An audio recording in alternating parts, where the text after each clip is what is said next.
নমস্কার বন্ধুরা, আমার গোপাল সোনার চ্যানেলে আরও একটা নতুন ভিডিওতে আপনাদের সকলকে স্বাগত জানাই। এখন বিকেল 5টা মতো বাজে।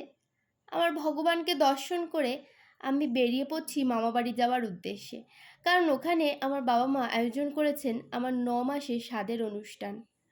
যেহেতু আমার বাড়িটা অনেকটা দূরে, আমি বাপের বাড়িতে যেতে পারছি না, কারণ আমার শরীরটা অতটা ভালো নেই, জার্নি করলে অনেক সমস্যা হবে। আর এখানেই আমি ডাক্তার দেখাচ্ছি আমার শ্বশুরবাড়ির এখানে, সেই জন্যে আমি এখানেই রয়েছি। তাই মাকে বললাম মামাবাড়ি যেহেতু পাশে, আমার ওখানেই তুমি আয়োজন করো। আর আমার মা প্রথমেই ভগবানের প্রসাদ খাইয়ে অনুষ্ঠান শুরু করেছে। একে একে আমার মা, বাবা, দাদু, দিদা, মামা, মামি সকলে মিলে আমাকে আশীর্বাদ করছে। জীবনে চলার পথে আশীর্বাদ জিনিসটা আমি অনেক বড় বলে মনে করি, কারণ আশীর্বাদটা যদি থাকে তাহলে তুমি যে কাজ করবে সেটা সফল হবে এবং অনেক সুন্দর হবে। এই দেখতে দেখতে এই বেবি শাওয়ার হওয়ার কিছুদিন পর আমার শরীরটা হঠাৎ এক রাতে খুব খারাপ হয়। তখন বাড়ির সকলে মিলে আমাকে নার্সিংহোমে নিয়ে যাওয়ার জন্যে প্রস্তুত হয়। আর মামাবাড়িতেও সকলকে জানায়, আমার বাড়িতেও সকলকে জানায়, সকলে আসে। রাত্রিরে আমি অ্যাডমিট হই। আমি ভেবেছিলাম আমার বাবা না আমাকে প্রথম দেখবে, যেই আসুক সে আমাকে প্রথম দেখবে, আমি একটু পরিপাটি হয়ে সুন্দর করে সেজেগুজে যাব, ভিডিও করব। সেটা আর হয়ে ওঠেনি। এমার্জেন্সি ছিল, এই জন্যে আমার তাড়াতাড়ি ভর্তি হতে হয়েছে। আর আমার মা আমার জন্যে প্রচুর কিছু রান্না করেছে। তারপরেই এক সকালে আমার বাবি আমার কোলে আসলো। কোল আলো করে আমার এই ছোট্ট বাবি আমার কাছে আসলো। বাবির তখন 1 দিনও বয়স না, বাবি তখন মাত্র হয়েছে। আর এখন বাবির 3 দিন বয়স।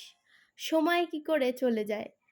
এই যে দেখতে দেখতে 1 মাসও হয়ে যাচ্ছে, আমি আমার মামাবাড়িতে রয়েছি।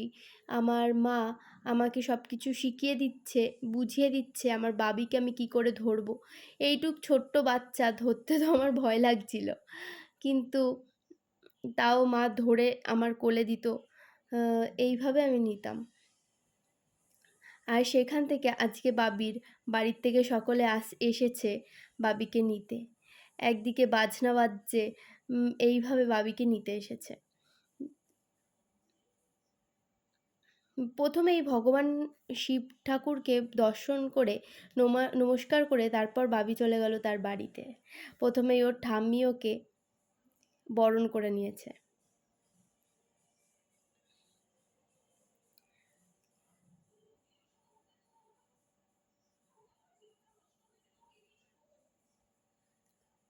তারপর ওর ঠাম্মি ওকে কোলে নিচ্ছে। আর ওইদিকে বাজনা বাজছে, কত আওয়াজ, কত আনন্দ।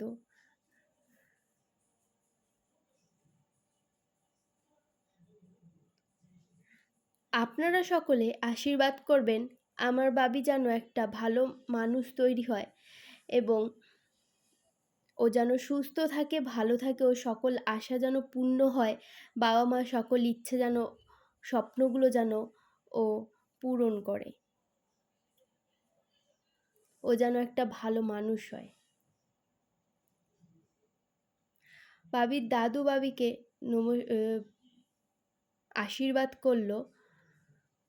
তারপর বাবির দিদা, দাদু, পিসিরা, ঠাকুমারা, মামা, সকলে, আমার দিদারা, আমার দাদা, সকলে মিলে ওকে আশীর্বাদ করলো।